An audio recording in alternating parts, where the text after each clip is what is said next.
The call came at 3:47 a.m. Dante Caruso didn't sleep much these days. Insomnia was an occupational hazard when you controlled half of Chicago's underground economy and the other half wanted you dead.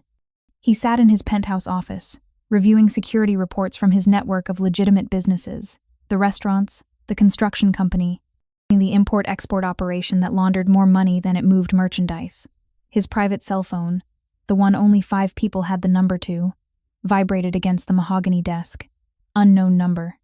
Dante's jaw tightened. Unknown numbers at 4 a.m. meant one of 3 things: emergency, threat, or death. He answered without speaking, waiting for the caller to identify themselves first.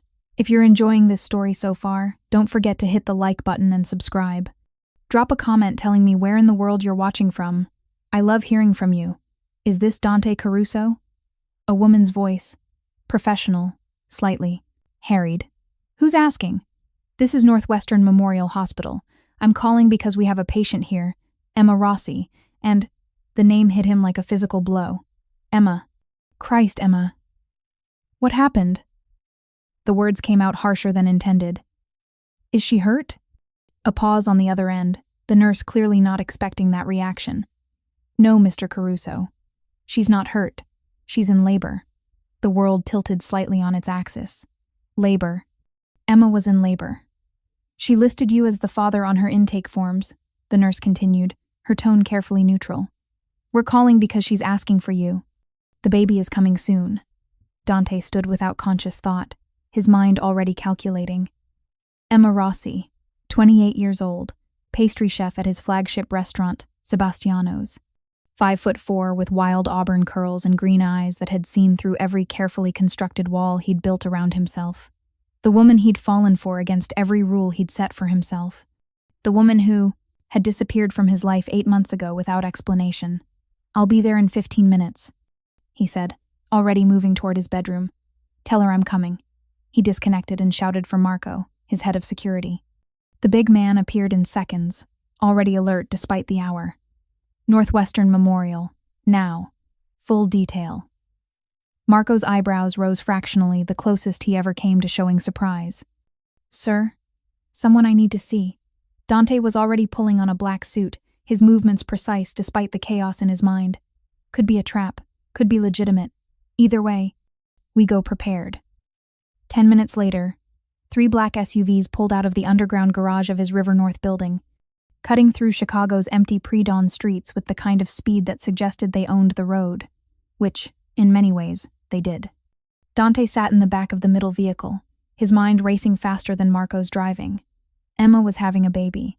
His baby, if the hospital was correct about what she'd listed on her forms. The timeline fit.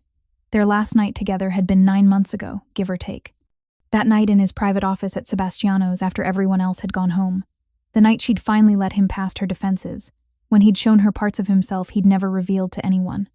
The next morning, she was gone. No note, no explanation. She'd simply stopped showing up to work, stopped answering his calls. When he'd sent Marco to her apartment, only to ensure she was safe, he'd told himself the landlord said she'd paid through the end of her lease but moved out weeks early. She'd vanished like smoke, and despite having the resources to find anyone in Chicago, Dante had let her go. Because Emma had looked at him that final night, with something that might have been fear in her beautiful eyes, and he'd realized she'd figured out who he really was, what he really was. Not just the owner of Chicago's finest Italian restaurant. Not just a successful businessman with diverse interests and deep pockets. But the man who controlled the Caruso family operations. The man whose word could end lives or save them. The man whose enemies would use anyone he cared about as leverage. So he'd let her run, because he'd loved her enough to want her safe more than he wanted her close.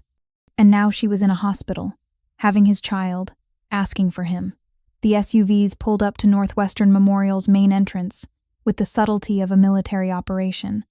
Dante was out of the vehicle before it fully stopped, Marco and 2 other men flanking him as they strode through the automatic doors. The security guard at the desk stood immediately, hand moving toward his radio, but something in Dante's expression made him reconsider. Labor and delivery, Dante said, not slowing his pace. Sir, visiting hours, labor and delivery. Now. The command in his voice was absolute, The guard wisely pointed toward the elevators. The 4th floor, nurse's station, was quiet at this hour. Just one tired-looking nurse typing at a computer. She looked up as Dante and his detail approached, her eyes widening at the sight of 3 men in expensive suits who moved like predators. "Emma Rossi," Dante said. "I'm Dante Caruso. You called me." Recognition flickered across her face. "Room 437. But sir, hospital policy only allows—" "I'm the father." The words came out with a possessiveness that surprised even him. "Where is she?" The nurse seemed to weigh her options, glanced at Marco's imposing frame, and made a decision. "Down the hall, last room on the left."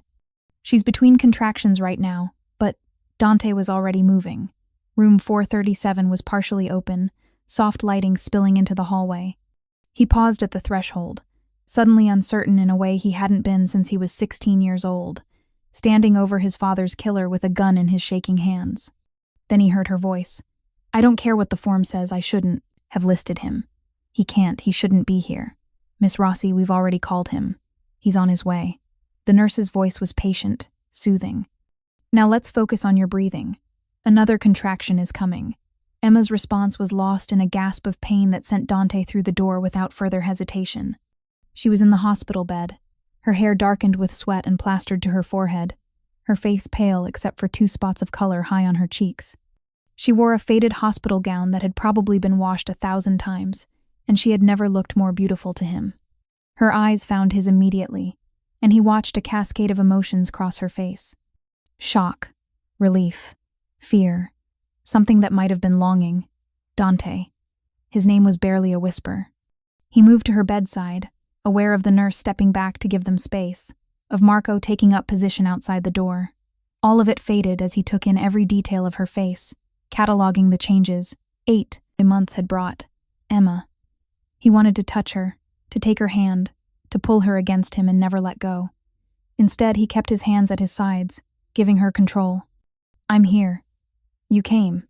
She sounded surprised, as if she hadn't been the one to list him as the father, to ask for him. "You called." Simple statement of fact.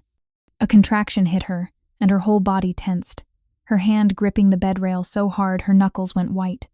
Dante's control finally broke. He covered her hand with his, offering what comfort he could. "Breathe, Cara," he murmured, falling without thinking into the Italian his grandmother had taught him. "Breathe through it." The contraction passed, leaving her panting and exhausted. She didn't pull her hand away. "I didn't think you'd actually come," she admitted quietly. "It's been 8 months, I thought." "You thought what?" His voice was rougher than he intended. "That I wouldn't want to know? That I wouldn't care? I thought you'd be angry. Her green eyes met his, vulnerable and uncertain. "That you'd think I was trying to trap you, or use the baby to—" "Emma." He cut her off, his free hand finally moving to cup her face, thumb brushing away a tear she probably didn't know she'd shed.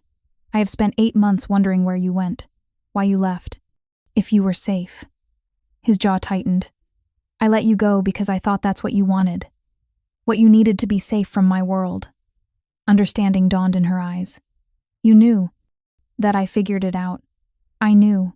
He'd seen it in her face that last night, the moment she'd put all the pieces together. The carefully compartmentalized life he led, the security that followed him everywhere, the men who spoke to him with a deference that went beyond respect into fear. "I'm sorry you had to find out that way." Another contraction was building. He could see it in the way her breathing changed, the way her body tensed in preparation. "We need to talk," she gasped. "About the baby, about what this means." "Later." Dante's voice was firm but gentle. "Right now, you focus on bringing our child into the world. Everything else we'll figure out together." "Our child," she repeated, as if testing the words. "You believe me? That it's yours?" The question would have insulted him if he hadn't heard the uncertainty beneath it, the fear that he would reject her, reject their baby. "I believe you." If you find this story engaging, please take a moment to subscribe and enable notifications. It helps us continue producing in-depth content like this. He'd never been more certain of anything. "And Emma?" "I'm not going anywhere." The contraction hit, stronger than before, and this time she gripped his hand like a lifeline, her nails digging into his skin. He welcomed the pain, proof that this was real, that she was here, that they had a chance to build something together. When it passed, the doctor entered, a middle-aged woman with kind eyes and efficient movements. She glanced at Dante with professional interest, but asked no questions. "Let's check your progress, Emma. We might be getting close." Dante started to step back to give her privacy, but Emma's hand tightened on his. "Stay," she whispered. "Please." So he stayed, this man who had stared down armed rivals without flinching, who had built an empire through calculated violence and strategic ruthlessness, and he held the hand of the only woman who had ever made him want to be something different, something better. The hours that followed blurred together time, marked by contractions and encouragement, by Emma's strength and occasional tears, by the way she never once let go of his hand. Dante had faced death more times than he could count. He'd negotiated treaties between warring families, had made decisions that cost lives and saved others. He'd walked into rooms knowing he might not walk out. None of it had prepared him for this. For the raw vulnerability of watching Emma in pain, knowing he couldn't fix it, couldn't control it, couldn't do anything except be there. For the moment when the doctor said, "One more push, Emma. Your baby's almost here." For the sound of his daughter's first cry splitting the air at 7:23 a.m., as the sun rose over Chicago and painted the hospital room in gold. "It's a girl," the doctor announced, lifting a squirming, red-faced infant covered in vernix. A beautiful, healthy girl. They placed her on Emma's chest, and Dante watched his entire world realign itself around this tiny, perfect creature. She had dark hair, his hair, and when she finally opened her eyes, squinting against the light, they were the same deep brown as his own. "She's perfect," Emma breathed, tears streaming down her face as she looked down at their daughter. "Dante, she's perfect." He couldn't speak. His throat had closed around words that were too big, too overwhelming to express, so he simply reached out with one finger to touch his daughter's tiny hand. She gripped it immediately, her whole hand barely circling his finger, and something cracked open in his chest. Something he'd kept locked away since he was 16 years old and learned that love was a weakness enemies could exploit. "What's her name?" the nurse asked gently, preparing the birth certificate paperwork. Emma looked up at him, a question in her eyes. They'd never discussed this, never planned together, never prepared for this moment. "Isabella," Dante said, the name coming from somewhere deep inside him. His grandmother's name, Isabella Rose. Emma's smile was worth everything. Isabella Rose Caruso, his last name. She'd given their daughter his name without hesitation, without negotiation. The trust implicit in that gesture humbled him. The next hour passed in a flurry of activity measurements and tests, cleaning and swaddling. Marco appeared in the doorway at one point, and Dante saw the rare softness in his lieutenant's expression as he glimpsed the baby. "Everything secure?" Dante asked quietly, unwilling to leave Emma's side but needing to know. "Yes, sir. Perimeter's locked down. No one gets to this floor without our approval." Emma's eyes flickered between them, understanding passing over her face. "That's really necessary? Hospital security isn't enough?" Dante moved back to her bedside, where she now held a sleeping Isabella wrapped in a pink and white striped blanket. "Emma, we need to talk. About my life. About what keeping you and Isabella safe really means." She shifted Isabella carefully, then met his eyes with a directness that reminded him why he'd fallen for her in the first place. She'd never been intimidated by him, never played games or told him what she thought he wanted to hear. "I know what you are, Dante, what you do." Her voice was quiet but steady. "I figured it out months ago. It's why I left. And now?" She looked down at Isabella, then back at him. "Now I have a daughter whose father is one of the most powerful men in Chicago's underworld. Now I need to know if we're in danger. If she's in danger because of who you are." The honesty of the question deserved an honest answer. "Yes," he said simply. "My enemies would use you against me if they knew about you. Both of you." He saw her face pale but continued. "Which is why I have security measures in place. Why Marco and his team will be assigned to you permanently. Why—" "Wait." She held up a hand. "You're assigning bodyguards to me? Just like that? Without asking?" "Emma." "No, Dante. I've been on my own for 8 months. I've built a life, found a new apartment, got a job at a different restaurant. I'm not helpless." "I never said you were helpless." He kept his voice calm, reasonable. "But you are the mother of my child. That makes you both valuable targets." "Valuable targets." She repeated his words with a hint of bitterness. Is that all we are to you? Another asset to protect? The question hit harder than she probably intended. Dante pulled the visitor's chair closer to her bed and sat, bringing them eye to eye. You left without a word 8 months ago, he said quietly. You disappeared so completely that even with all my resources, I couldn't find you without invading your privacy in ways I refused to do. His hand moved to Isabella's tiny head, barely touching. I thought about you every single day, wondered if you were safe, if you were happy, if you ever thought about me. Emma's expression softened. I thought about you all the time. Too much. Then why did you leave? She was quiet for a long moment, her fingers tracing gentle patterns on Isabella's blanket. Because I was falling in love with you, she finally said. And I knew that loving you meant accepting things I wasn't sure I could accept. The violence, the danger, the fact that you could be killed any day by one of your enemies. She looked up at him, eyes bright with unshed tears. How do you love someone knowing they might not come home? It was the most honest thing anyone had ever said to him. My father was killed when I was 16, Dante said. Shot in our kitchen while my mother and I hid in the pantry. My mother never recovered. She died 2 years later from what the doctors called a broken heart, but what I knew was just giving up. Emma's hand found his, squeezing gently. I swore I would never put someone I loved in that position, never give them reason to mourn me. His thumb brushed over her knuckles. It's why I've never married, never allowed anyone close. Why I let you go when I should have fought to keep you. And now? She whispered. He looked at Isabella, sleeping peacefully in her mother's arms, oblivious to the complicated world she'd been born into. Now I have a daughter, and the woman I love is asking me if I can keep them safe. He met Emma's eyes. The answer is yes. With everything I have, every resource at my disposal, every man loyal to me, yes, I will keep you safe, both of you. That's not what I asked, Emma said softly. I asked if we're in danger. There's a difference between being in danger and being kept safe. She was right, and they both knew it. Yes, he admitted. You're in danger. As long as I'm who I am, as long as I do what I do, you'll be in danger. That's the truth, Emma. The ugly, unavoidable truth. He watched her process this, saw her mind working through implications and consequences. This was the moment.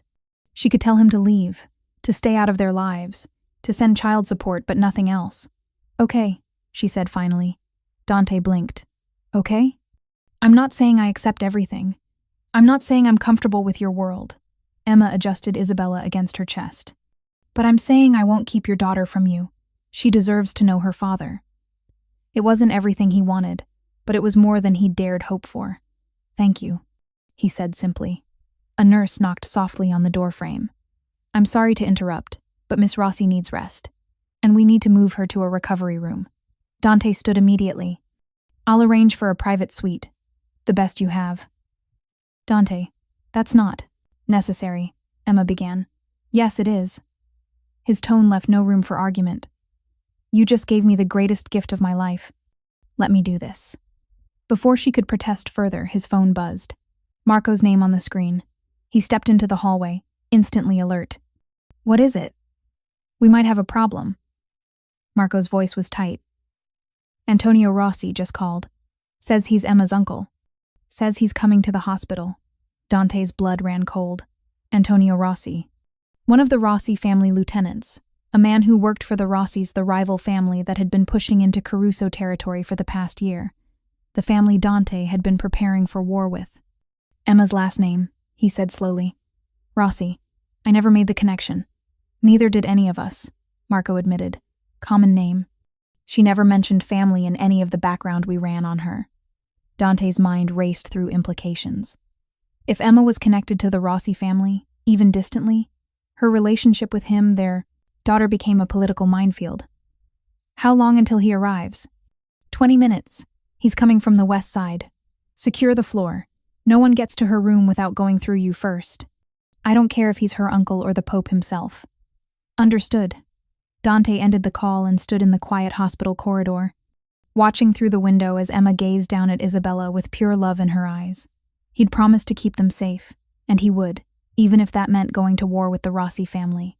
Even if it meant facing Emma's anger when she learned he'd known who her uncle was before she did.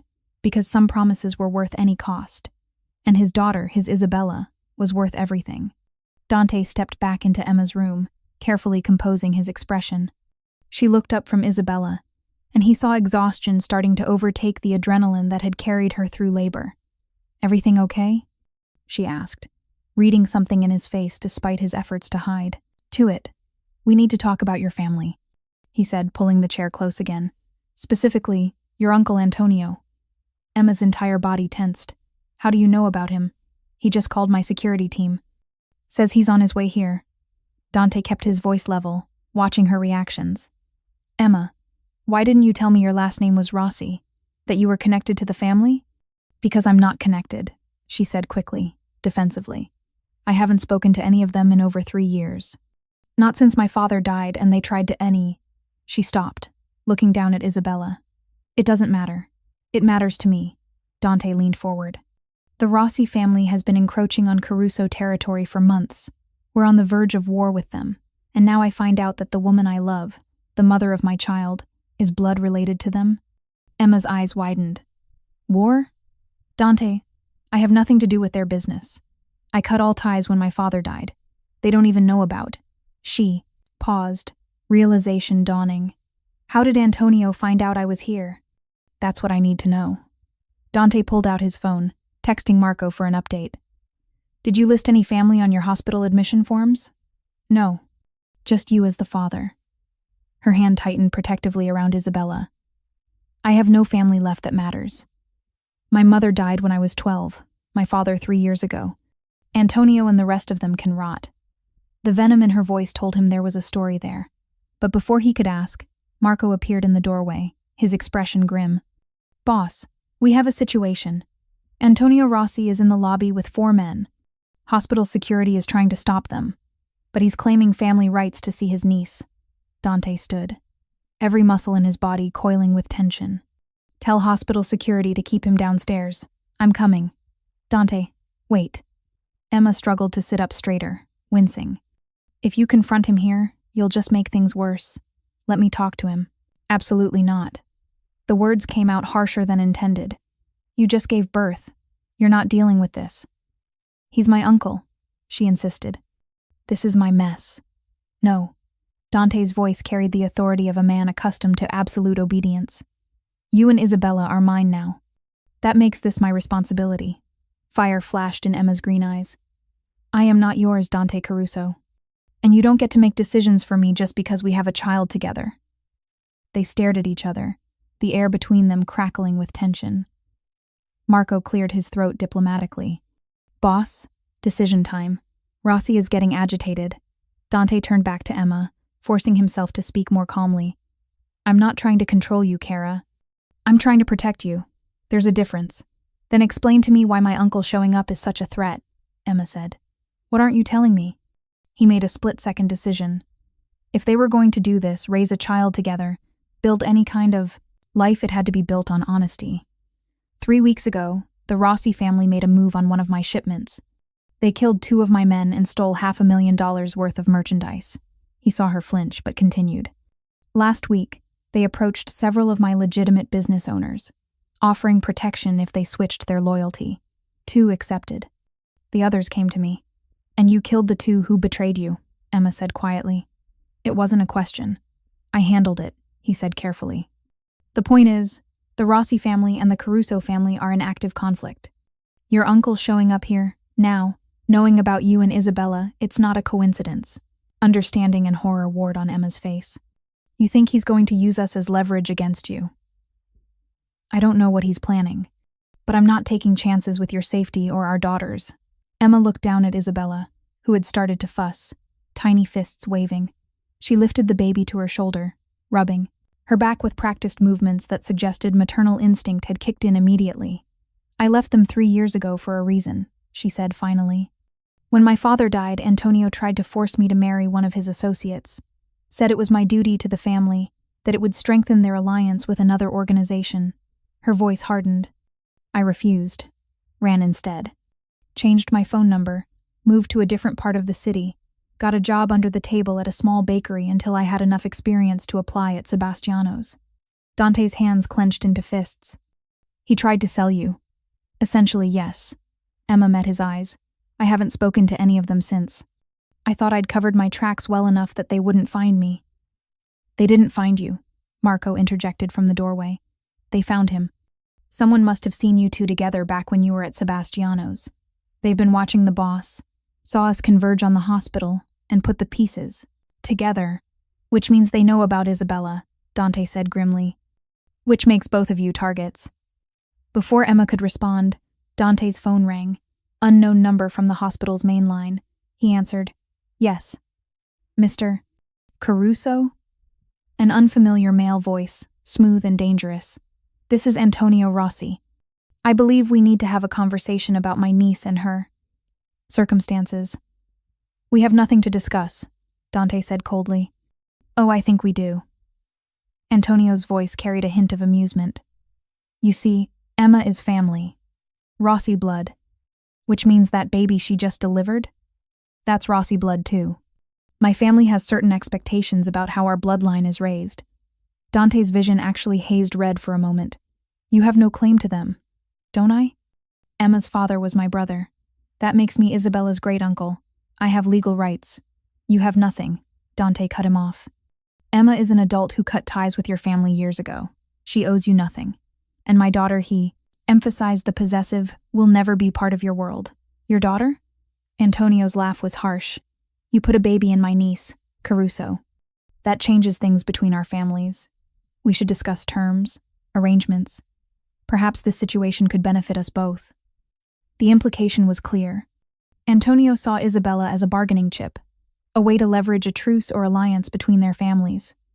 The only arrangement we need, Dante said, his voice dropping to a lethal quiet, is the one where you leave this hospital immediately and never approach Emma or Isabella again. Or what? Antonio's amusement had vanished. You'll start a war over a woman and a bastard child? I'll end a war, Dante corrected. Permanently. Don't test me on this, Rossi. A long pause. Then, you're making a mistake, Caruso. Family is everything.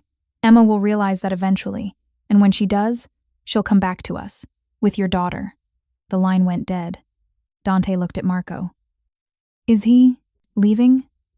Marco checked his phone, monitoring the team in the lobby. Yes, all 5 of them just walked out. But boss, I know. Dante ran a hand through his hair. This isn't over. He turned back to find Emma watching him, Isabella now sleeping against her shoulder. What did he say? She asked quietly.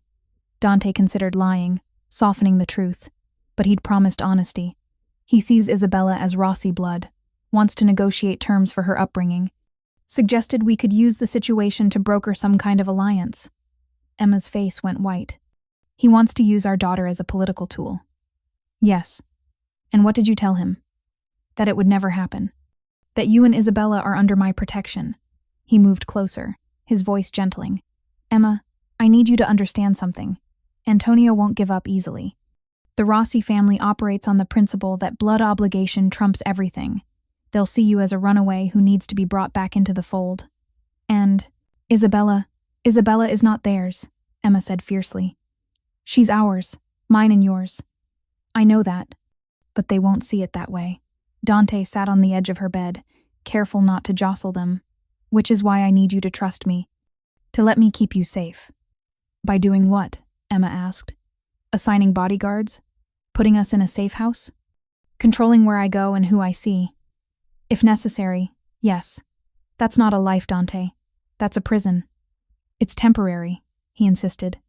Until we resolve the situation with the Rossi family. And how do you resolve something like this? Emma's voice cracked. How does this end without more violence? Without Isabella growing up in a world where her family is at war? Dante didn't have a good answer for that. Because the truth was, in his world, these situations typically ended in blood. Either his or his enemies. A soft knock interrupted them. The nurse from earlier poked her head in, her expression apologetic. I'm sorry, but we really do need to move Miss Rossi to recovery now. She needs rest, and the baby needs monitoring. I'll arrange the private suite, Dante said, standing. Already done, sir, the nurse said. Someone from your office called ahead. The executive suite on the 7th floor is being prepared now. Dante shot a look at Marco. who gave a slight nod. His team was already in motion, securing the new location. "Emma, get some rest," Dante said gently. "We'll figure this out. I promise." "Don't make promises you can't keep," she said, but her exhaustion was winning. Her eyes were already drooping, the adrenaline finally leaving her system. "I've never broken a promise to you," he reminded her. "I'm not starting now." The executive suite at Northwestern Memorial was less a hospital room and more a luxury hotel accommodation that happened to have medical equipment. A large private room with a separate sitting area, a pull-out couch that converted to a bed, and windows, offering a stunning view of Lake Michigan.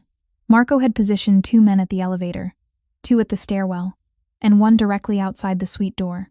The 7th floor had been quietly locked down, no visitors without explicit approval, all staff vetted by Dante's people. It was excessive. It was necessary. Dante stood at the window while Emma slept, Isabella in a clear bassinet beside her mother's bed. He'd been standing there for 2 hours, his mind working through scenarios and contingencies. The Rossi problem had just become exponentially more complicated. Before, it had been business territorial disputes, competition for resources, the usual power struggles that defined their world. Now it was personal. Now they had leverage against him in the form of a 5-pound, 7-ounce baby girl who had completely destroyed every defense he'd spent 34 years building. His phone buzzed. A text from his consigliere, Vincent Romano. "Heard about the baby. Congratulations. Also, heard about the Rossi situation. We need to meet." Dante typed back. "Tomorrow, my office, noon. Bring the girl and the baby to the compound. Safer there." Dante looked at Emma, sleeping peacefully for the first time in probably 24 hours. "Not yet. She needs time. Time is a luxury you don't have, Dante. Rossi won't wait." He knew Vincent was right, but he also knew that if he pushed too hard, too fast, Emma would bolt, and this time he wouldn't let her go. Which meant she'd resent him, fight him, hate him for taking away her choices. The alternative was leaving them vulnerable. There was no good option. "Dante?" Emma's voice, thick with sleep, came from the bed. "What time is it?" "Just after 2. He moved away from the window. "How are you feeling?" "Sore, tired, overwhelmed." She shifted carefully, wincing. "Is Isabella okay?" "Perfect. The nurses checked her an hour ago. Everything's good." Emma looked around the suite, really seeing it for the first time. "This is ridiculous. This must cost. Don't worry about it." He pulled the chair close to her bed. "Emma, we need to make some decisions. About where you'll go when you're discharged. About security arrangements." "I'm going home," she said immediately. "To my apartment." "Your apartment isn't secure. Antonio knows you work at Sebastiano's or worked there. He can easily find out where you live. Then I'll move. Get a new place." "And how long before they find that one?" Dante kept his voice reasonable, patient. "Emma, these people are professionals. They have resources. Unless you want to completely disappear, new city, new identity, no contact with anyone from your old life, they'll find you." Fear flickered across her face. "Are you saying I have to leave Chicago? Leave everything?" "I'm saying you have options." He leaned forward. "You can disappear, if that's what you want. I'll help you. Give you money, resources, connections. You and Isabella can start over somewhere safe." "Without you," she said quietly. "Without me," he confirmed, though the words cost him. "Or you can let me protect you. Move into one of my properties, accept security detail. Let me keep you safe while we deal with the Rossi situation." "By deal with, you mean?" "I mean neutralize the threat, permanently."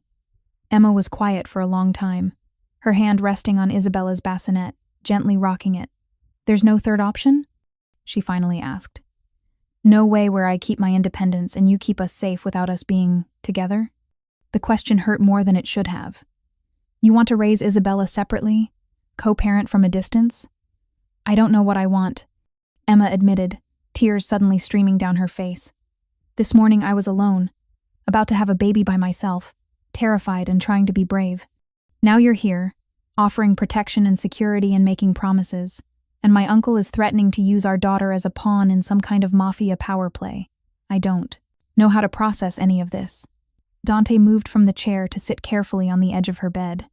"I know this is overwhelming. I know I'm asking you to make impossible choices. But Emma, he cupped her face gently, wiping away tears with his thumbs. I will not let anyone hurt you or Isabella. That's not a request for permission or a negotiation. That's a fact. Even if it means I resent you for taking away my choices? Even then. His voice was firm. I'd rather have you alive and hating me than free and dead. She stared at him for a long moment, searching his face for something. You really mean that? Every word. Emma took a shaky breath. Okay. I'll accept security. Bodyguards or whatever you think is necessary. But I'm not moving in with you. I'll find a new apartment, something secure, and you can set up whatever protection you need. But I need my own space, Dante. I need to not feel like a prisoner. It wasn't everything he wanted, but it was more than he'd expected. Deal, he said, with one condition. Her eyes narrowed. What condition? Until we find you a secure place, you and Isabella stay at my penthouse. Just temporarily. A week. Maybe 2. Dante. It's the safest location I have, Emma. Full security system. Armed guards. Completely defensible. I have guest suites. You'll have your own space. But I need to know you're somewhere I can personally guarantee your safety. She wanted to argue. He could see it in her eyes. But exhaustion and pragmatism won out. 1 week, she said firmly. Then we find me my own place. 1 week, he agreed, knowing he'd use that time to convince her that staying was the better option. Isabella chose that moment to wake up, her tiny face scrunching before releasing a surprisingly loud wail for such a small creature. Emma automatically reached for her, lifting her from the bassinet with the kind of natural grace that amazed him. How did women just know how to do this? She's probably hungry, Emma said, adjusting her hospital gown to nurse. You might want to. I'll stay, Dante said firmly. Unless you're uncomfortable? Emma looked surprised but shook her head. No, it's fine. You should probably get used to this anyway. He watched, fascinated, as Isabella latched on and began nursing, her tiny hand pressing against Emma's breast. The intimacy of the moment mother and child, the primal bond of nourishment filled him with a fierce protectiveness he'd never experienced. This was his family, this woman, this child. His to protect, his to cherish, his to die for if necessary. You're staring, Emma said softly, a hint of amusement in her voice. Can you blame me? He moved closer, his hand hovering near Isabella's dark hair before gently touching it. So soft, so impossibly soft. She's perfect. She is, Emma agreed, love suffusing her features as she gazed down at their daughter. I can't believe she's really here. That she's ours. Ours, Dante repeated, letting the word settle in his chest. A strange word for a man who had spent his adult life trusting no one, sharing nothing, keeping everyone at arm's length. But Emma had changed that equation, had slipped past his defenses with her quick wit and defiant spirit, with the way she'd looked at him like he was just a man, not a monster or a myth. And now Isabella had obliterated what remained of his walls entirely. What are you thinking? Emma asked, studying his face. That I'm in trouble, he admitted with a wry smile. I've spent 34 years carefully avoiding exactly this situation. Attachments, vulnerabilities, people who could be used against me. And now you have too, Emma said quietly. And now I wouldn't change it for anything, he corrected. That's what has me worried. I should be calculating how to minimize risk, how to protect myself. Instead, all I can think about is how to keep you safe. How to give Isabella a life that's better than what I had. What kind of life did you have? Emma asked. You've never really told me about your childhood. Dante was quiet for a moment, weighing how much to share. But if they were going to make this work, this strange, complicated family they'd created, she deserved to know who he really was. My father was a lieutenant in the Caruso organization, he began. Loyal, reliable, but not particularly ambitious. We lived in a small house on the south side, nothing fancy. My mother worked as a seamstress to make ends meet. He paused, the memories bitter even after all these years. When I was 16, my father witnessed something he shouldn't have. A murder ordered by the boss at the time, carried out sloppily, in a way that implicated the organization. My father was told to forget what he'd seen. He couldn't do it. His conscience wouldn't let him. What happened? Emma's voice was soft. They came to our house one night. 3 men. They shot my father in our kitchen while my mother and I hid in the pantry. She covered my mouth so I wouldn't scream. His jaw tightened. I heard everything. The shots. My father begging them to spare my mother. The silence after. Emma's free hand found his, squeezing tightly. My mother never recovered. She existed for 2 more years, but she wasn't really alive. Just going through the motions. When she died, everyone said it was heart failure. But I knew the truth. She died because she'd lost the will to live. Dante, I'm so sorry, Emma whispered. I was 18, alone, and filled with rage, he continued. I had 2 choices, disappear or take revenge. I chose revenge. Spent 2 years working my way into the organization, proving my loyalty, getting close to the men who'd killed my father. And then I killed them. All 3. His voice was flat, matter of fact. The boss at the time was impressed by my ruthlessness, started grooming me for leadership. By the time I was 25, I'd taken over the entire operation. Emma was quiet, processing this. Do you regret it? The violence? The choices you made? It was a fair question, one he'd asked himself countless times over the years. I regret that it was necessary, he said carefully. I regret the man I had to become to survive in that world. But do I regret protecting myself, building something that ensures no one can hurt me the way they hurt my parents? He shook his head. No, I don't regret that. And now? Emma asked. Now that you have Isabella, does that change things? Dante looked at his daughter, still nursing contentedly, oblivious to the complicated legacy she'd inherited. Now I want her to have choices I never had, he said quietly. I want her to grow up safe, protected, but not trapped in this world. I want her to choose her own path, whatever that is. Even if it means walking away from the family business? Emma's question held a note of challenge, especially if it means that. Dante met her eyes. I built this empire to ensure I'd never be powerless again. But power comes at a cost. I've paid that cost willingly. I won't make Isabella pay it too. Something shifted in Emma's expression, a softening, a tentative trust. Okay, she said softly. Okay, what? Okay, I believe you. That you want better for her. She adjusted Isabella, who had finished nursing and was drifting back to sleep. Which is why I'm going to trust you. With the security arrangements, with keeping us safe. I don't like it, and I'm terrified of losing my independence. But I trust that your intentions are good. Relief washed through Dante so powerfully it left him momentarily speechless. Thank you, he finally managed. I know that wasn't easy for you. Don't make me regret it, Emma warned, but there was warmth in her voice. A knock at the door interrupted them. Marco entered, his expression serious. Boss, we need to talk. Privately. Dante looked at Emma, who nodded. Go. I'm fine. Isabella's asleep anyway. He followed Marco into the hallway, already bracing for bad news. We intercepted communication between Rossi soldiers, Marco said without preamble. They're planning something. We don't know what yet, but the chatter has increased significantly in the last hour. Increased how? They're mobilizing resources, calling in favors. Antonio had a meeting with someone from the Valentino family. Dante's eyes narrowed. The Valentinos were old school, violent, and always looking for opportunities to expand their territory.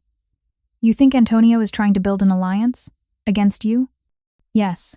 Marco pulled out his phone, showing Dante a series of intercepted texts. They're using Emma and Isabella as justification, saying you dishonored their family, that you have no right to a child of Rossi blood. It's posturing, Dante said, though his gut told him otherwise. Trying to gain support for a move against us. Maybe. Or maybe Antonio sees an opportunity. Marco's expression was grim. Think about it, boss. If he can, position himself as defending family honor, reclaiming his niece from the man who seduced and abandoned her, he looks like the hero. Other families might support him, might see it as justified retaliation. The implications were staggering.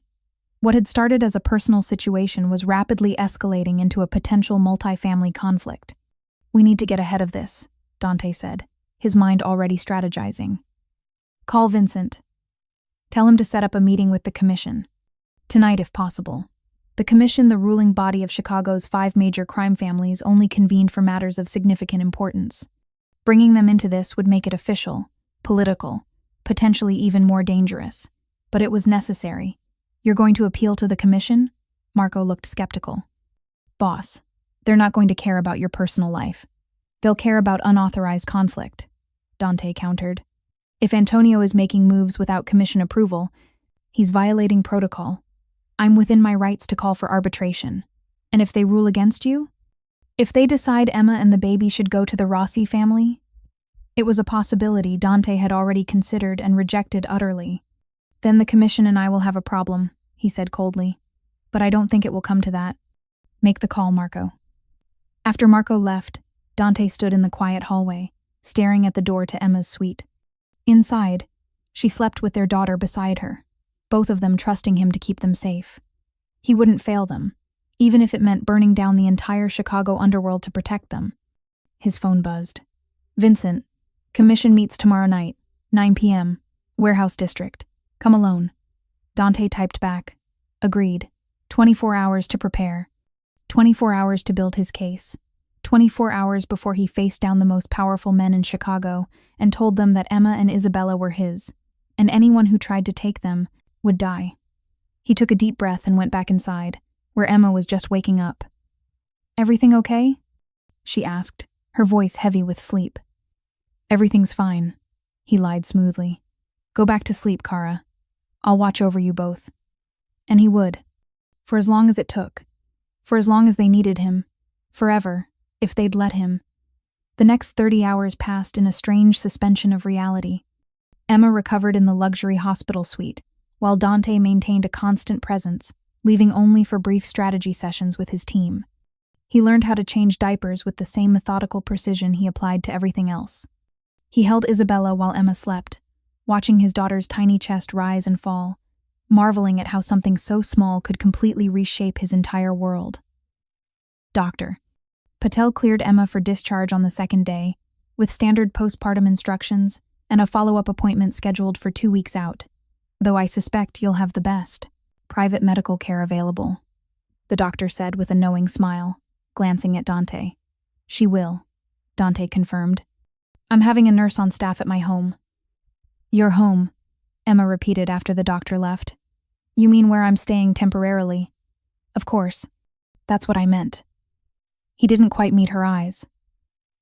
The drive to Dante's penthouse was conducted with the same military precision as everything else in his life.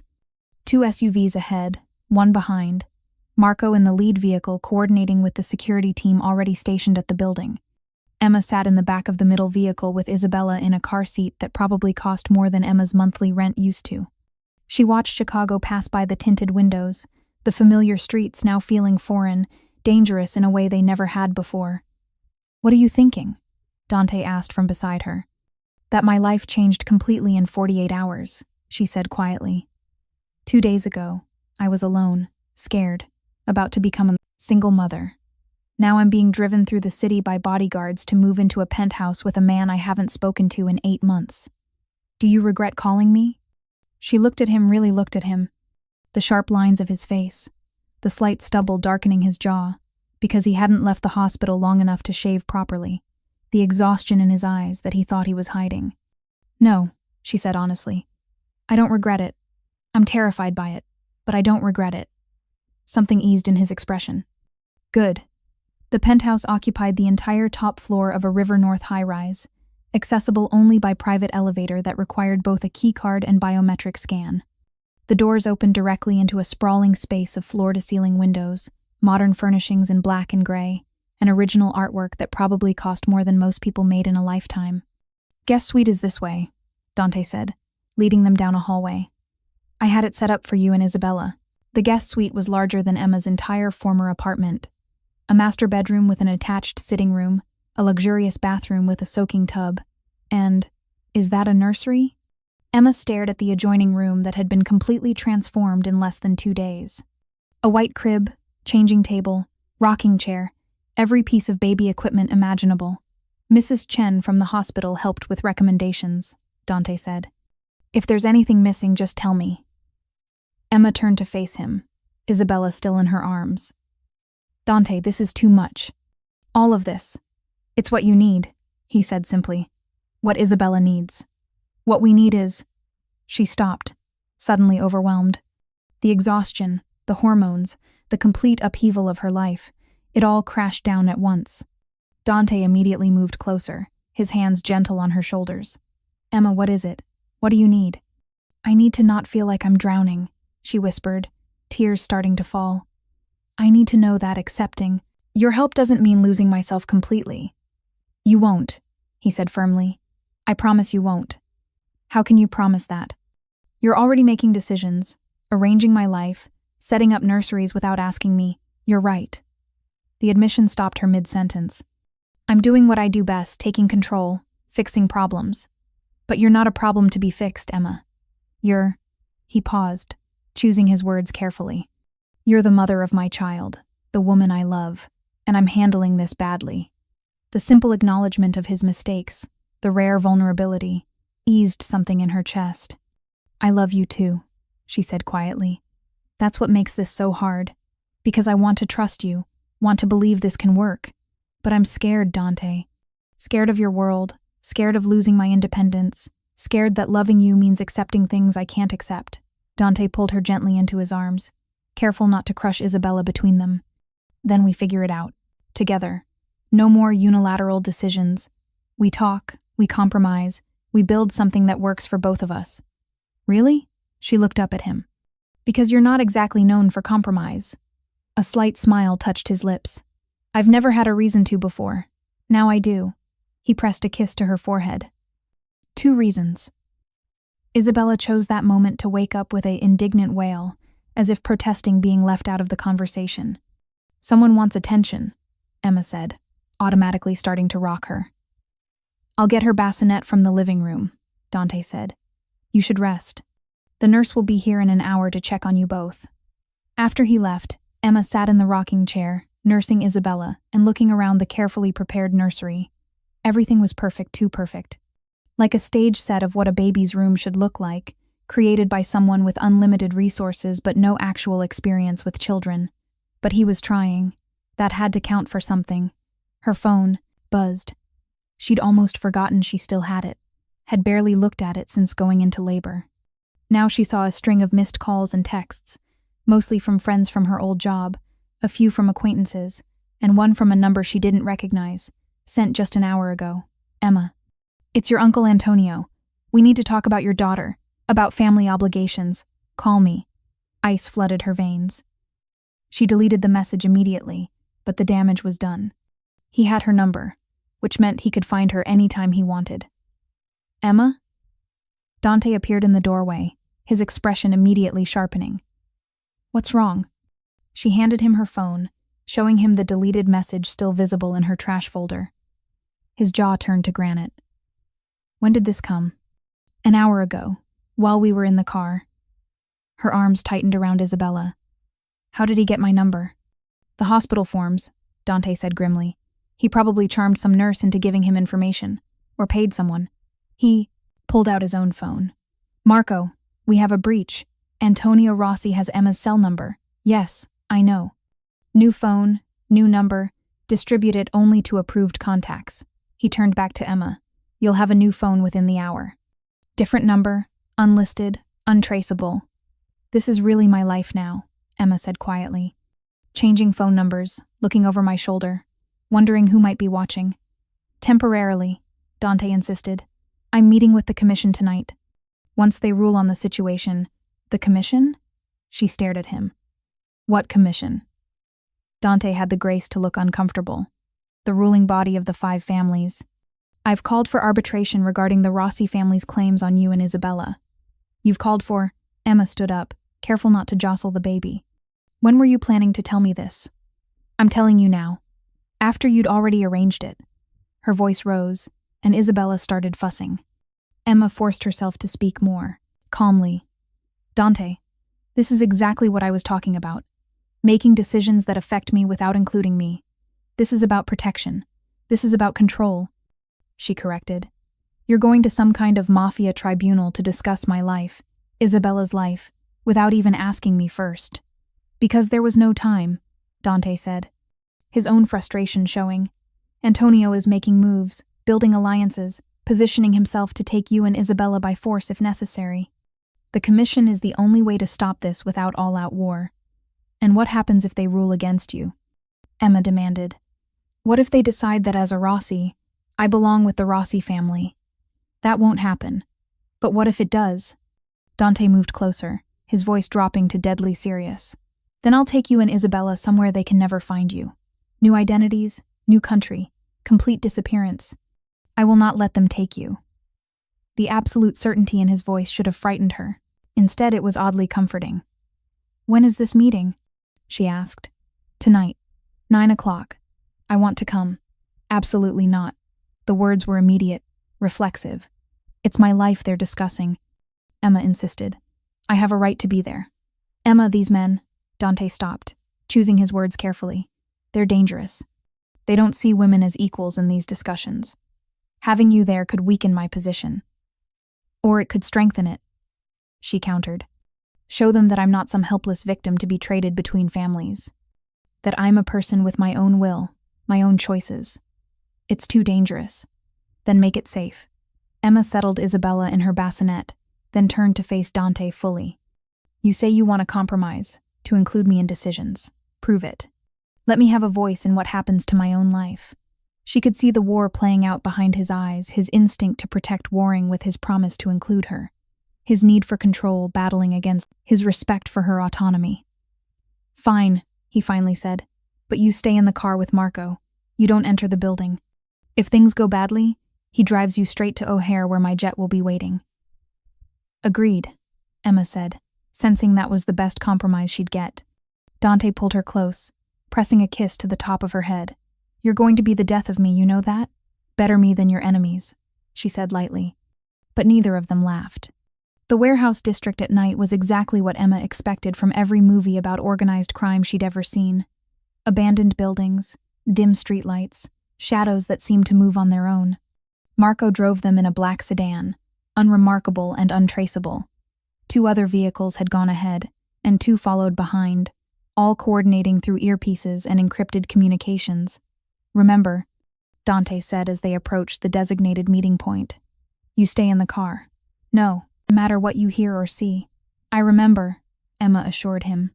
Isabella was asleep in her car seat between them, blissfully unaware of the drama unfolding around her existence. The warehouse was actually 3 buildings connected by covered walkways, with the center structure serving as the meeting hall. Dante's vehicles pulled into a secured perimeter already established by his advance team. Through the tinted windows, Emma watched as men emerged from other vehicles, expensive suits, cold eyes, the unmistakable bearing of people accustomed to power. The bald one with the scar is Giovanni Valentino, Dante explained quietly, following her gaze. Head of the Valentino family, brutal but practical. The older man in the gray suit is Chen Wu, controls the Asian quarter. Smart, calculating, rarely takes sides without extracting maximum advantage. He pointed out the others as they arrived. Thomas O'Brien, Irish mob, running the South Side with ruthless efficiency. Marcus Dupree, who'd consolidated the predominantly black neighborhoods into a formidable operation. And finally, Antonio Rossi, Emma breathed as a silver Mercedes pulled up. Her uncle emerged, looking exactly as she remembered. Tall, distinguished, with the kind of Mediterranean good looks that hit a core of absolute cruelty. He'd aged since she last saw him, more gray in his hair, deeper lines around his mouth. But his eyes were the same, cold, calculating, seeing people as assets or obstacles. He doesn't know you're here, Dante said. Let's keep it that way. He started to exit the vehicle, then paused. Emma, if anything goes wrong, Marco will get us to safety. I know. She reached for his hand, squeezing it. Be careful. Something fierce and protective flashed in his eyes. Then he was gone, striding toward the warehouse entrance with the confidence of a man who owned every space he entered. Marco shifted in the driver's seat. Mrs. Rossi. It's not Mrs. anything yet, Emma said, automatically. Right, Miss Rossi. Marco's voice was professionally neutral. The boss, he's different with you. More. Human. Emma glanced at him in the rearview mirror. Is that good or bad in your opinion? Good, Marco said without hesitation. Man who has nothing to lose is dangerous. Man who has everything to lose is careful. Boss has been dangerous for a long time. Maybe it's time he learned to be careful too. Before Emma could respond, her phone buzzed. The new phone Dante had given her just hours ago. The one only 3 people had the number to. Unknown number. Her heart stopped. She answered without speaking. Emma, Antonio's voice, smooth and dangerous. I know you're outside with the Caruso's man, hiding like a coward while men decide your fate. She disconnected immediately, her hands shaking. What is it? Marco was instantly alert. Antonio, he called me. On the new number. Emma's voice trembled. How did he get it? Marco's expression turned grim. He spoke, urgently into his comm. Possible security breach. Uncle has the new number. Yes, I'll confirm. Boss needs to know now. Through the warehouse windows, Emma could see movement inside figures gathering around a large table. She couldn't make out details, but she could see Dante, his posture rigid as he listened to something being said. Marco, what's happening? Wait. He was listening intently to communication coming through his earpiece. Damn it. What? Tell me. Antonio brought evidence to the commission. Photos of you and the boss together, dated from 8 months ago when you worked at Sebastiano's. He's claiming the boss seduced you deliberately, knowing you were Rossi family, as part of a long-term strategy against them. Emma's stomach dropped. That's not true. Dante didn't even know I was related to them. We know that, but Antonio is spinning it differently. Marco's jaw tightened. He's asking the commission to rule that you and Isabella be placed under Rossi, family protection until your loyalty can be verified. My loyalty? Emma's voice rose. I'm not some asset to be claimed. In their world you are, Marco said bluntly. You're Rossi blood who bore a child to a Caruso. That makes you a walking political complication. Through the windows, Emma saw Dante stand, his entire body radiating controlled fury. He was speaking, gesturing sharply, clearly arguing against whatever Antonio had proposed. Her phone buzzed again. Antonio, stop calling me, she answered immediately. Come inside, Emma, her uncle said calmly. Tell the commission yourself that you want to return to your family, that you want Isabella raised with her blood relatives. I'll forgive your disobedience, your disgraceful liaison with Caruso. We'll put it behind us. I'm not coming anywhere near you. Then the commission will rule that you're being held against your will, that Caruso is using you as leverage. Antonio's voice hardened. Either way, you lose. At least if, as you cooperate, there doesn't have to be bloodshed. The only bloodshed will be yours if you don't leave us alone, Emma said, surprising herself with her venom. Antonio laughed, still defiant. I'd forgotten that about you. Your father had the same stubborn streak. Look where it got him. The implied threat that her father's death hadn't been natural sent ice through Emma's veins. What did you do? She whispered. What was necessary? As I'll do now, if you force my hand. The line went dead. Emma stared at her phone, her mind reeling. Her father had died of a heart attack 3 years ago. At least, that's what she'd been told. But now, Marco, I need to go inside. Absolutely not. Boss's orders, my uncle just implied he killed my father, Emma said, her voice shaking. And now he's in there lying to the commission, spinning some story about me being held hostage. I'm the only one who can refute it. Marco's expression was torn. Miss Rossi, Emma, and I'm going in, whether you help me or not. She started unbuckling Isabella's car seat. I'm not hiding while men decide my fate. Not anymore. For a long moment, Marco stared at her in the mirror. Then he sighed. Boss is going to kill me.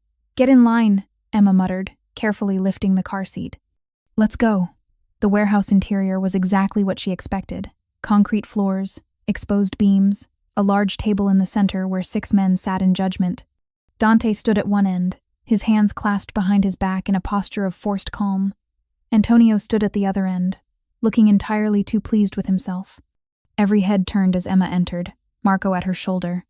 Emma, what are you? Dante started forward, but she held up a hand. I'm here to speak for myself, she said, proud that her voice didn't shake. She looked directly at the 5 men at the table, the commission. Since apparently you're all discussing my life, I thought I should be present. Giovanni Valentino, the scarred one, leaned back in his chair. The woman has courage. I'll give her that. She has no place here. Antonio said sharply, This is commission business. This is my life, Emma corrected, moving closer to the table. Isabella was starting to fuss in her car seat, but Emma ignored it. And I'm not a piece of property to be claimed by whoever makes the best argument. You're Rossi blood, Antonio began. I'm a person, Emma interrupted, with my own will, my own choices, and I choose not to be part of the Rossi family. I made that choice 3 years ago when I walked away. After your father died, Antonio said smoothly. You were grieving, not thinking clearly. We forgive you. My father didn't just die, did he? Emma stared at her uncle. You said he had the same stubborn streak I do, that it got him killed. What did you mean by that, uncle? The temperature in the room seemed to drop. Antonio's expression flickered just for a moment before smoothing back to calculated calm. Your father had a heart condition. Everyone knew that. Did they? Emma took another step closer. Or did he have a conscience? Did he object to something you were doing? Something that made him a liability? Careful, niece, Antonio said quietly. Grief is making you say things you'll regret. The only thing I regret is not asking these questions 3 years ago. Emma turned to the commission. My uncle wants you to believe I'm being manipulated by Dante Caruso, that I need family protection. But the truth is, I've needed protection from my family. From him. Chen Wu leaned forward, his expression thoughtful. These are serious accusations, Miss Rossi. They're also irrelevant, Thomas O'Brien interjected. We're here to discuss territorial implications, not family drama. With respect, Dante said, his voice cutting through the room like a blade. They're entirely relevant. Antonio wants custody of Emma and my daughter based on family obligation, but if that family is pervadious prejudice, dangerous to them, if Antonio himself is a threat, then the commission has no grounds to rule in his favor. You would say anything to keep your leverage, Antonio shot back. The woman and child are Rossi blood. That supersedes any claim you have. Does it? Dante moved to stand beside Emma, his presence solid and reassuring. Because Emma is an adult who cut ties with your family years ago. She doesn't want your protection. She's made that abundantly clear. Under your influence, I'm making my own choices, Emma said firmly. Something I'm not allowed to do in the Rossi family. But Dante is giving me that option. Whatever else he is, whatever business he runs, he's not trying to control me. You are. Giovanni Valentino glanced at his fellow commission members. The girl makes a compelling point. She's been brainwashed. Antonio started. Enough. Marcus Dupree's voice was deep, authoritative. We've heard both sides. Time to vote. Emma's heart hammered as the 5 men conferred quietly among themselves. Beside her, Dante was absolutely still, but she could feel the tension radiating from him. Isabella's fussing had escalated to full crying. Emma automatically started rocking the car seat, trying to soothe her. Finally, Chen Wu spoke. The commission has reached a decision. Miss Rossi is an adult who has clearly expressed her wishes. The child, Isabella, is a Caruso by paternity and choice. We see no grounds to override the mother's decision regarding custody or protection. Relief flooded through Emma so powerfully her knees nearly buckled.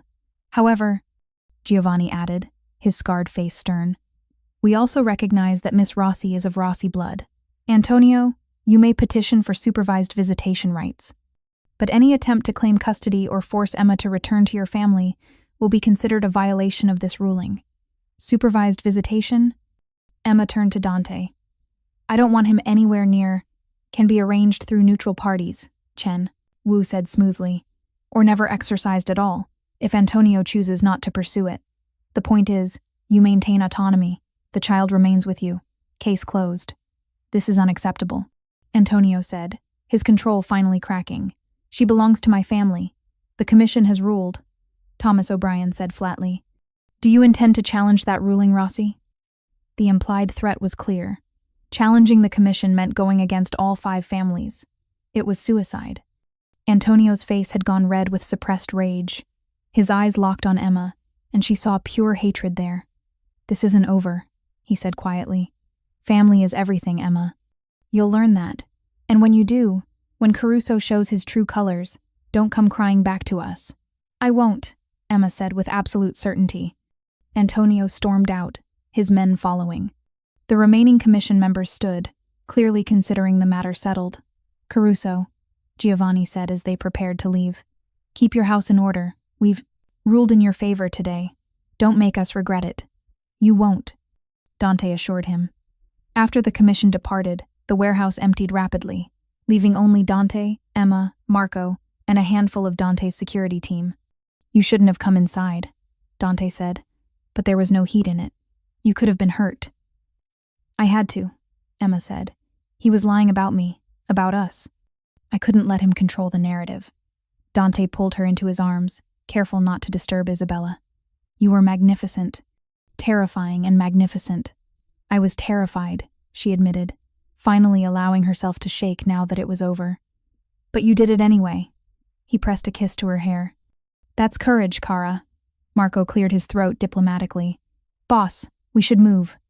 Antonio's people might not accept the commission's ruling. Dante nodded, immediately shifting back to business mode.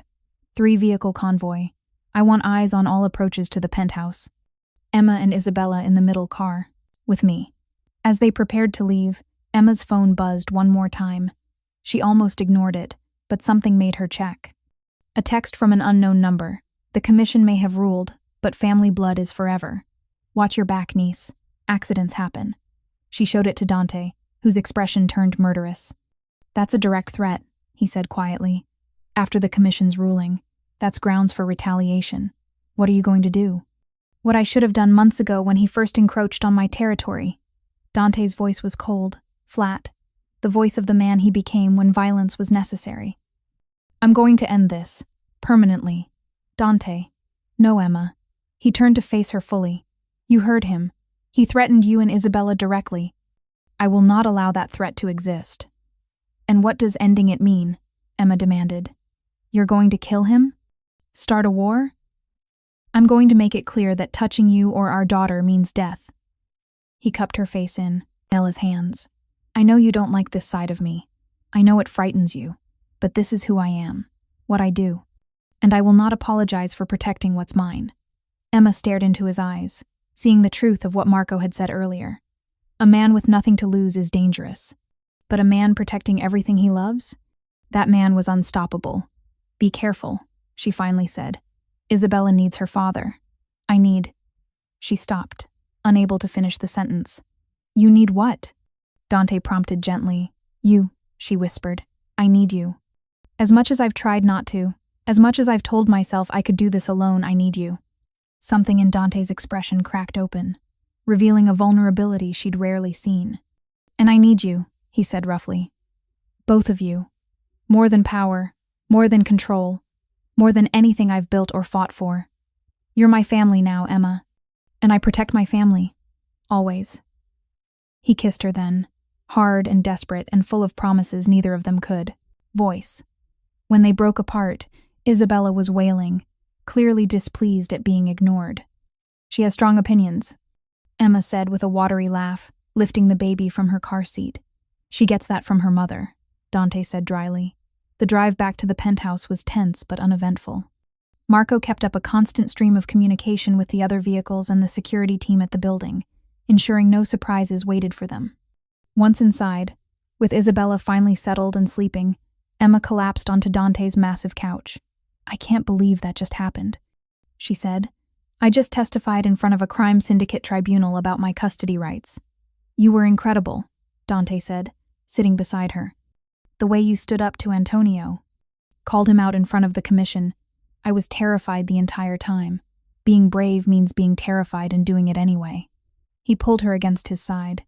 You were brave, Emma, for yourself and for Isabella. They sat in, comfortable silence for a moment, the adrenaline finally draining away. What happens now? Emma finally asked. Now I make it clear to Antonio that his threats have consequences. Dante's voice was matter of fact. He'll try to save face, make some move to prove he's not backing down.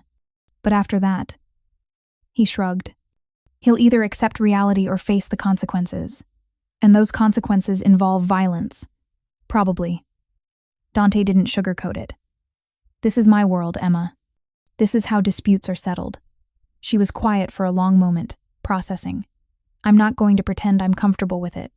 With any of it. I know. But I also understand that some threats can't be negotiated away. Emma looked up at him. Just promise me you'll be careful. That you'll come back to us. Always, Dante vowed. His phone buzzed.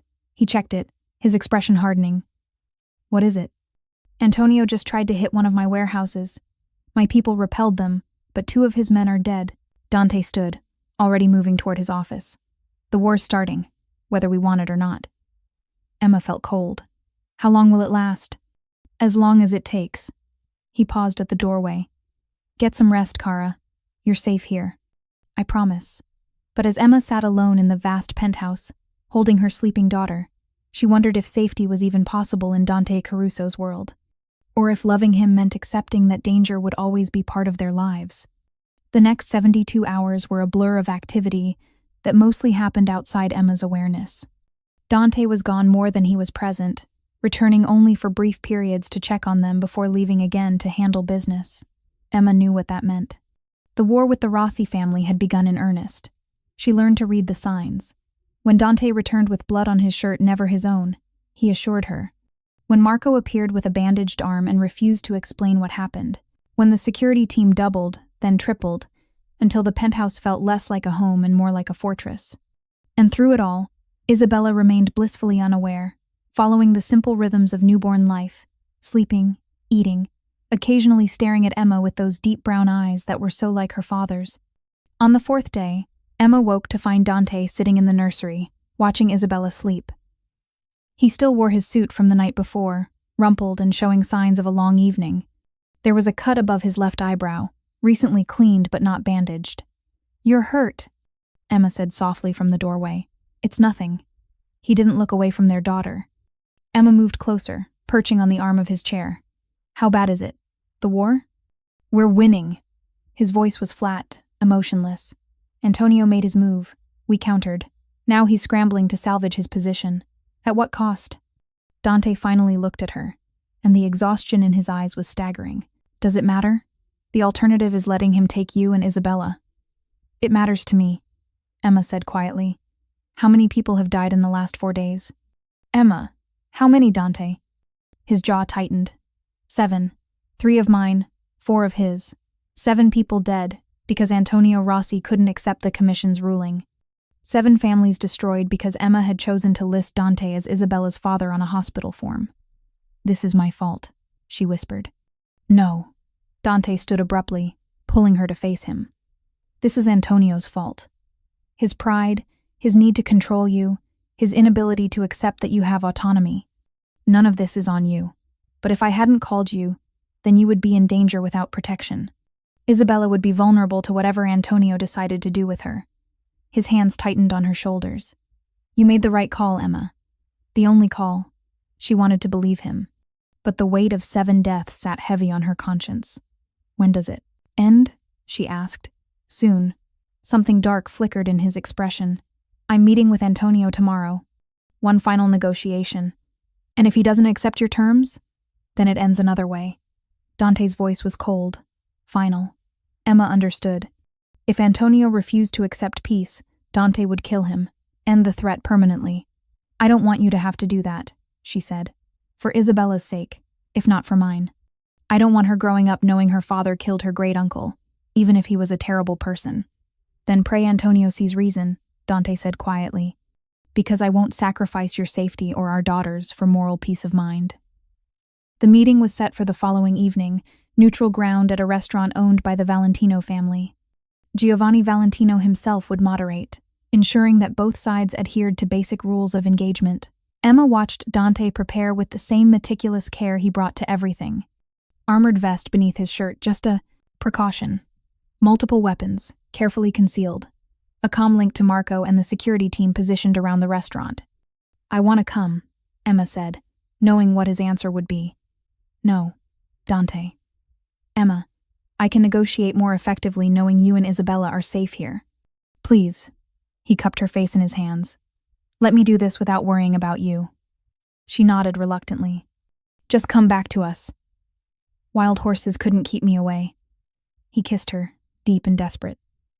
I love you, Kara. Everything I do, everything I've ever done since that first moment you spilled coffee on me at Sebastiano's, it's all been leading to this. To you, to Isabella, to this family we're building. I love you too, Emma whispered against his lips.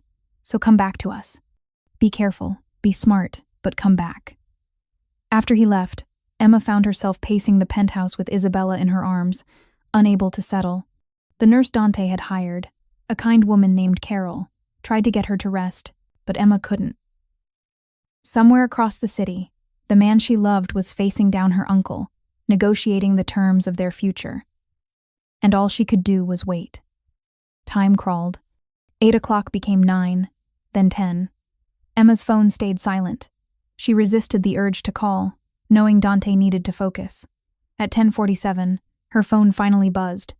It's done. Coming home. Relief flooded through her so powerfully she actually swayed. Carol caught her elbow. Miss Rossi, are you all right? He's okay. He's coming home. Emma looked down at Isabella, sleeping peacefully in her arms. Your daddy's coming home, baby girl. Dante arrived 30 minutes later, looking exhausted but unharmed. Emma met him at the elevator, still holding Isabella. Well? She demanded. Antonio has agreed to back off, completely. He'll cease all claims to you and Isabella, will make no further moves against me or my interests. Dante's voice was tight with controlled emotion.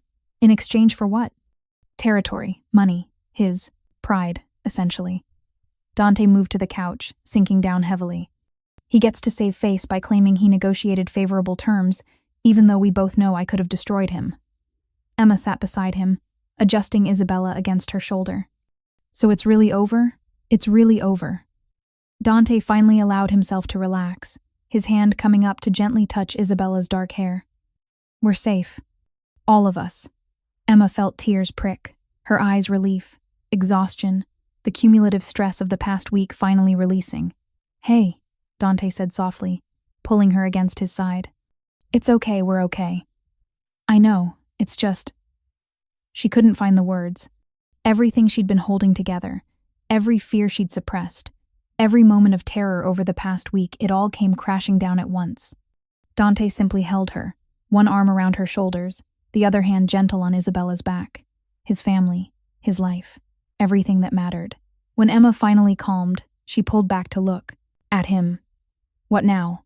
What's our life going to look like? However you want it to look, Dante said. You said you wanted your own apartment. We'll find you one. The best security, but your own space. Emma was quiet for a long moment. Then, what if I don't want my own space anymore? Dante went very still. What are you saying? I'm saying that this week, living here, having you come home to us. She took a breath. It felt right, like this is where we're supposed to be. The three of us together. Emma, I'm not saying it's perfect. I'm not saying I'm completely comfortable with your world, but I am saying I love you. And I want to build a life with you. A real life, not just co-parenting from a distance. Dante's hand came up to cup her face, his thumb brushing away a tear she hadn't realized she'd shed. Are you sure? Because once you commit to this, to me, to this life, it's not easy to walk away. I tried walking away, Emma reminded him. 8 months ago. It didn't work. I still loved you. Still thought about you constantly. Still, her voice caught. Still knew that you were it for me, even if it scared me. It should scare you, Dante said quietly. I'm not an easy man, Emma. I'm possessive, controlling, dangerous. I operate in a world most people never see and wouldn't want to if they could. I know, Emma said. And I'm stubborn, independent, unwilling to just accept orders without question. We're going to fight, Dante. We're going to drive each other crazy. Probably, he agreed, a slight smile touching his lips. But I think we're worth fighting for. I think this... She gestured between them, including Isabella. This family we've created, against all odds, in the most complicated circumstances, I think it's worth the struggle. Dante's eyes had gone suspiciously bright. Marry me. Emma blinked. What? Marry me, he repeated, his voice rough with emotion. Not someday, not eventually, now, as soon as we can arrange it. Marry me, Emma, make this official. Make us a family in every way that matters. Dante, we can't just... Why not? He stood, pulling her gently to her feet. Isabella stirred but didn't wake. I love you. You love me. We have a daughter together.